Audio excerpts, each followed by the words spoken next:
이번 시간에는 2기 사회복지 실천 기술위원회 개관에 대해서 1주차 강의를 시작했습니다. 시간이 많이 지났으므로 20분 남았습니다. 20분 동안 1주차 강의를 하겠습니다. 그 1기 때는 이제 사회복지 실천을 이제 했는데요. 실천과 이제 실천 기술론, 이걸 상담론이 많이 들어갔어요. 상담론. 그래서 제가 이제 대학원에서 오케아 상담론을 석사 과정을 THM 과정을 했기 때문에 사회복지나 마약 중독 여기에도 제가 상담론 중심으로 나가고 있는 거예요. 그래서 2기 때도 이제 사회복지 실천 기술론 실천하면서 이제 기술을 접목시키는 이제 상담 기술로 나가는 겁니다. 그래서 사회복지 실천 기술은 사회복지사가 클라이언트, 이제 사회복지사에서는 이제 내담자를 이제 클라이언트라고 합니다. 클라이언트. 상담에서는 이제 내담자라고 그러죠. 내담자와 이제 상담자.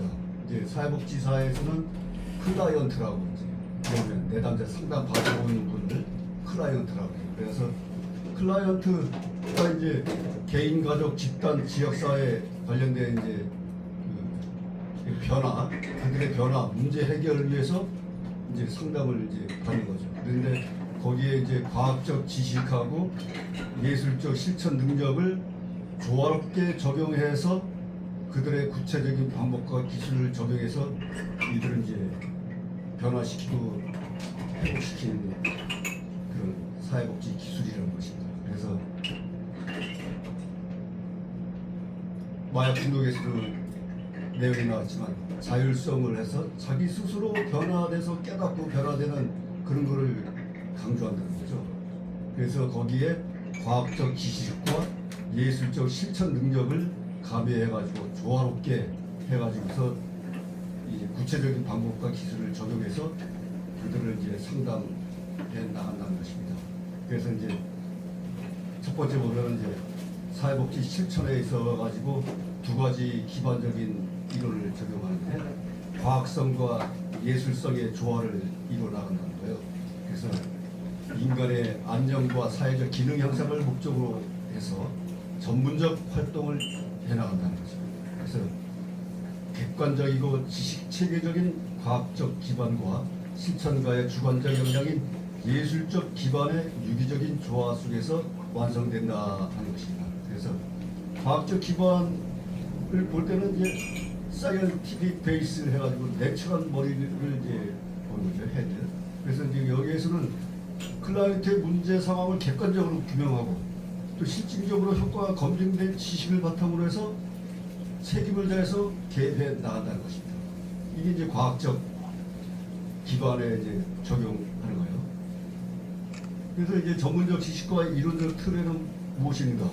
인간의 행동과 사회 환경을 체계적으로 이해하기 위해서 학술적 토대를 이제 적용한다는 거죠. 그래서 정신 분석 이론, 체계 이론, 생태학적 관점에서 이제 지식을 동원해서 이제 적용한다는 겁니다. 실질적으로 이제 검증된 것도 이제 개입하는데요.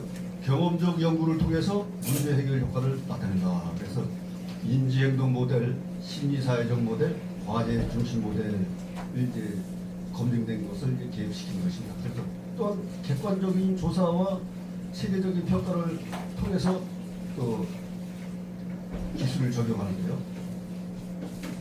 그러니까 사례 설계나 표준화된 척도 이런 것을 개입 과정을 모니터링해서 결과를 객관적으로 증명하는 기술을 적용한다는 것입니다.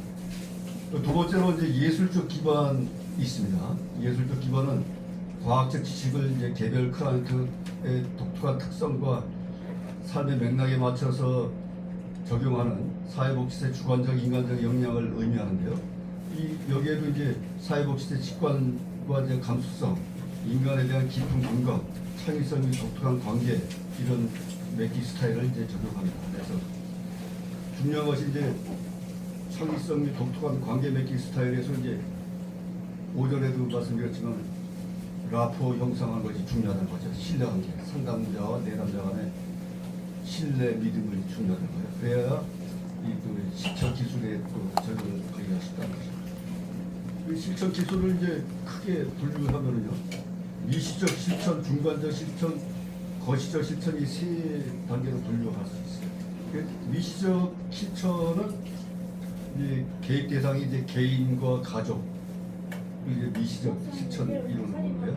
그래서 이제 개별 상담, 경청, 공감, 질문 기법, 의사소통, 가계도, 생태도, 사전 기술을 적용합니다. 그러니까 미시적으로는 개인과 가족 단계에서 이제 미시적 실천을 하는 것이고, 중간적으로 이제 실천할 때는 소집단, 조직 이를 보는 거예요. 그다음에 거시적으로 봤을 때는 이제 지역사회, 국가 이렇게, 그 개인부터 조직, 국가, 지역, 단체 이렇게 넓게 이제 폭넓게 이제 실천 기술을 적용해야 한다는 거죠. 그래서 미시적, 중간적, 거시적으로 나가는 겁니다. 그래서 이제 미시적 실천을 이제 보면은 주요 초점이 심리, 사회적 기능 회복, 가족 체계의 안정, 그리고 이제 핵심 기술이 면접 및 의사소통 기술, 가계도, 생태도, 사전 기술 이렇게 보는 거예요. 중간적 실천으로는 이제 소집단 조직이라고 했죠. 여기에서는 이제 집단 역동의 촉진 기술, 갈등 해결 및 리더십 기술 이렇게 보는 거고요. 거시적 실천에서는 이제 지역사회, 국가 대상으로 해서 자원동원 기술, 옹호 기술, 네트워크 구축 및 정책 제안해서 이 사회복지사는 정책도 관여한다는 거죠. 그래가지고 아까 저 시간에 사회복지 조사론에서도 말씀하셨죠. 사회복지사가 지역 정책이나 관공서 이런 데도 다 관여한다는 거죠. 사회복지사가. 그래서 아까 같이 병원비가 없는 사람 같으면은 환자를 대상으로 사회복지사가 접견해가지고 후원단체라든가 기부단체 이런 건립단체와 해서 병원비도 조정하게 하고, 또 의사의 권한으로 해서 또 병원비도 조절을 할 수 있게 하고, 이런 게 있다는 거죠. 그러니까 어떤 분은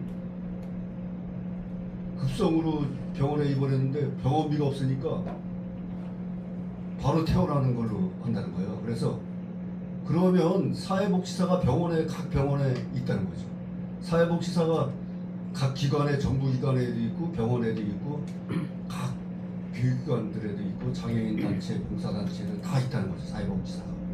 지금 뭐 사회복지사가 그런 기관에 다 있고 장애인 단체에도 다 있고 말이죠. 그리고 평생교육사 같은 경우에도 제가 이제 평생교육사 지금 교육 8주차 교육을 받고 있는데 전반기가 지나가는데요.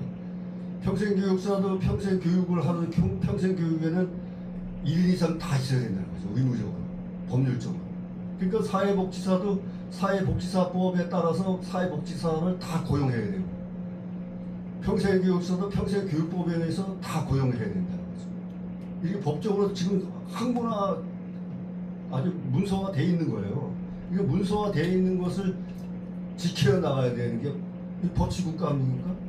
법치국가에서 법을 안 지켜가면서 하는 법치국가가 안 되죠. 자유민주주의에서 법치국가로서 민주주의를 다 지켜나가야 하는 것입니다. 그렇기 때문에 법에 따라서 해가는 게 옳은 거예요. 옳든 그르든 간에. 악법도 있고 뭐 긍정법도 있고 선악법도 있지만 악법도 법이라는 거죠. 그래서 이제 개정을 하고 이제 법도 그렇게 나온 거죠. 그리고 사회복지 실천에서 이제 기술적으로 해서 이제 중요한 것이 이제 단계가 있다는 거죠. 초기 단계에는 접수, 사정, 계획을 하는 거예요. 초기 단계에서는 다 접수하고 이제 사정을 하죠.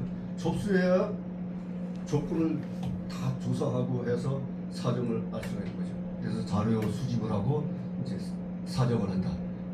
어세스먼트 해가지고 이제 클라이언트의 이제 모든 문제 환경 자원을 종합적으로 수집해서 분석하고 문제의 원인과 맥락을 규명해서 인지적 과정으로 들어간다는 것입니다. 그래서 거기에서 이제 자료 수집하는 데 있어가지고 이제 가계도, 생태도 이것도 다 조사한다는 거죠. 그래서 세 번째로 이제 계획 및 계약, 플래닝, 컨트랙팅 해가면서요. 그래 클라이언트와 상의해서 해결할 문제의 우선순위를 설정한다. 이제 클라이언트와 상담을 해가지고 무엇부터 이제 우선적으로 실천해 나갈 것인가 이제 설정한 거죠. 그래서 결과를 측정할 수 있도록 목표를 구체적이고 현실성 있게 설정한다. 목표를 정해서 실천해 나간다는 거죠. 우선순위를 정하고 목표를 정하고 현실성 있게 설정해 나간다는 것입니다. 그래서 사회복지사와 클라이언트의 역할, 면접 일정, 비용 등을 명시한 계약서를 작성한다. 그 계약서까지 이제 초기에 작성한 거죠. 중기 단계에서는 이제 개입을 하는 거예요. 직접 개입 기술이 있고 간접 개입 기술이 있어요. 이거 다 상담론에 다 들어가는 것입니다. 그 기술적으로 이제 실천 기술이 들어간다는 거예요. 그래서 직접 개입 기술은 클라이언트의 내부적 변화를 위해서 위기 개입, 인지 재구조화, 행동 수정, 정서적 지지 등 전반적인 전문 모델 기법을 적용하는 기술을 적용한다. 그 간접 개입 기술도 있어요. 클라이언트를 둘러싼 환경 변화를 위해서 필요한 자원을 연계에 조정하고 부당한 권익에 맞서서 옹호를 수행하는 기술을 한다. 이게 사회복지사의 역할이라는 거죠. 지금 여기 나왔지만 부당한 권익에 맞서서 옹호하는 것을 수행한다는 것입니다. 그 개입 도중에 발생하는 클라이언트의 일시적 구태나 저항을 다루고 동기를 계속해서 유지시키는 기술도 적용한다. 계속성을 유지한다는 거죠. 그 종결 단계에 가서는 이제 평가 및 종결을 합니다. 평가. 핵심 기술이 이제 단일 사례 설계가 있어요. 사전, 사후, 비교 등을 통해서 개입의 효과성과 책임성을 객관적으로 증명하는 기술이다. 그래서 종결 단계에서는 이제 사후 관리까지 이제 보는 거예요. 사후 관리. 근데 사회복지사가 처음부터 접수 사례 전부 분석해가지고 종결 단계에 가서는 이제 사후 관리까지 평가 지나서 사후 관리까지 해주는 거예요. 사후 관리. 그러니까 환자를 한 번 만나면 요양병원에서 접수해가지고 요양병원에 투입해가지고 환자 치료하고 해가지고 또 내보내서 또 사후 관리까지 지금 뭐 기초생활수급자 무슨 뭐 연구인데 뭐 이런 말씀 많이 나왔지만 다 보호 차원에서 사후 관리까지 다 신경 씁니다. 우리 뭐 사회복지사뿐 아니라 목회자들, 뭐 선교사들 뭐 인지상정으로 다 다룰 때는 그래서 하나님도 태어나서부터 죽을 때까지 생사함을 다 주관하듯이 끝까지 다 책임지고서 가족같이 다룬다는 거죠. 그 종결 시점을 예고해서 클라이언트가 자립할 수 있도록 준비시키는 기술. 클라이언트가 자립할 수 있도록 한다는 거죠. 그래서 관계가 끝남에 따라 클라이언트가 느낄 수 있는 불안, 소외감 등 이별적, 부정적 감정을 건설적으로 다루는 기술을 적용한다. 종결 이후에도 변화가 잘 유지되고 있는지 일정 기간 후 점검하고 사후 관리를 해준다 하는 것입니다. 사회복지사가 이제 사후 관리까지 다 다룬다는 거죠. 그래서 사회복지사의 전문적 자질과 역량이 중요하다는 거예요. 그래서 이 사회복지 실천은 정형화된 기계를 다루는 작업이 아니라 가변성을 지닌 인간을 대상으로 하는 활동이다. 따라서 복잡한 실천 기술을 효과적으로 적용하기 위해서는 기술을 행하는 주체인 사회복지사의 전문적인 자질과 태도가 최우선으로 담보되어야 한다 하는 것입니다. 사회복지사의 자질, 전문성이 중요한 거죠. 사람을 다루는데 자질과 전문성, 태도가 자기 스스로 부족하면은 상담 클라이언트와 상담해서 그들을 어떻게 스스로 변화되고 깨닫고 변화시키고 치유 회복될 수 있게 하겠습니다. 그러니까 리더자가 중요하다는 거예요. 멘토요. 멘토가 있는 사람하고 멘토 없는 사람하고 다르다는 거죠. 이끌어주는 사람. 사회복지사도 다 클라이언트를 다 이끌어줘야 되는 거 아닙니까? 그래서 자아의 전문적인 활용이 필요하다. 그리고 핵심적인 전문적 자질 요소가 있다. 그리고 자기인식이 가장 중요하다. 사회복지사 자신이 지닌 삶의 가치관, 편견, 엮이는적 태도, 강점과 약점, 그리고 미해결된 과제 등을 스스로 객관적으로 통찰하고 파악하는 능력이다. 자기인식을 해야 된다는 거예요. 자기인식. 자기 스스로 깨달아 봐야 된다. 그리고 타인에 대한 수용과 감수성이 있어야 되고요. 그리고 윤리적 예민성과 책무성이 있어요. 사회복지사의 윤리 강령이 있죠. 오전 시간에도 얘기했지만 비밀의 준수 의무도 있지만 생명 존중의 준수도 있죠. 그래서 비밀이 아무리 중요해도 생명보다는 덜 중요하다는 거죠. 자살하려고 하는데 비밀 준수도 한다고 임받고 있으면 자살해버리면 끝나는 거잖아요. 그러니까 신고해서 가족에게도 알려야 된다는 거죠. 그래서 그거는 잘 책무를 감당해야 된다는 거죠. 그래서 전문적 자질 향상을 위해서 실천적 방향이 중요하다. 그래서 교육과 훈련, 자기 성찰을 기록해서 떠나가는데 과정 기록 및 축적을 통해서 자신의 계획 성향과 한계를 주기적으로 분석해 나간다 하는 것입니다. 이 사회복지사 실천 과정에서 사회복지사의 역할이 중요하다는 거예요.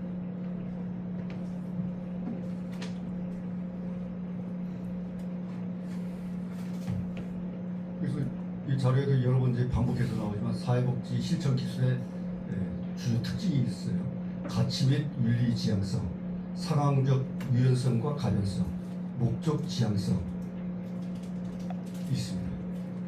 또 사회복지사가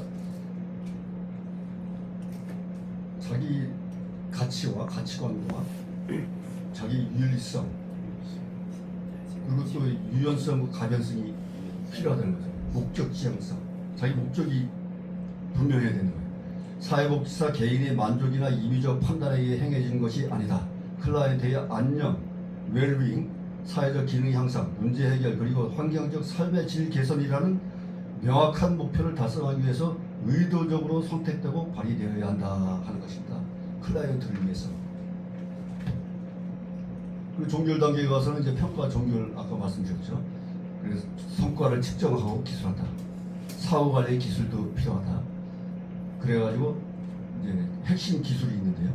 정서적 분리 다루기 기술, 종결 시점을 사전에 예고하여 예견된 이별에 대해 클라이언트가 느낄 수 있는 불안, 서운함, 소외감 등 이별의 부정적 감정을 건설적으로 다루고 해소하는 기술이 필요하다. 자립 유도 기술이 있어요. 사회복지사에 대한 의존성을 낮추고 획득한 변화를 스스로 유지할 수 있도록 사후 예방 계획을 수립하는 기술이 필요하다. 사후 관리 기술이 또 필요하죠. 종결 이후에 일정 기간 내 1개월, 3개월 후에도 지난 시점의 변화가 잘 유지되고 있는지 점검하고 지지하는 기술이 필요하다.